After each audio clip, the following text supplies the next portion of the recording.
বন বিভাগ সূত্রে জানা যায়, সুন্দরবনের মৎস্য সম্পদ রায় সম্বন্ধিত সম্পদ ব্যবস্থাপনা পরিকল্পনার সুপারিশ অনুযায়ী 2019 সাল থেকে প্রতি বছরের 1 জুলাই থেকে 31 আগস্ট পর্যন্ত 2 মাস সুন্দরবনের সব নদী ও খালে মাছ আহরণ বন্ধ থাকত।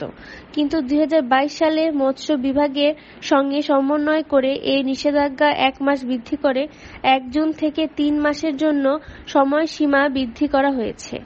সেই থেকে 1 জুন থেকে 31 আগস্ট পর্যন্ত 3 মাস বনের সব নদী ও খালে মাছ আহরণ ও বন্যপ্রাণীদের প্রজনন ও চলাচল নির্বিঘ্ন করতে পর্যটক প্রবেশ বন্ধ ঘোষণা করে সরকার।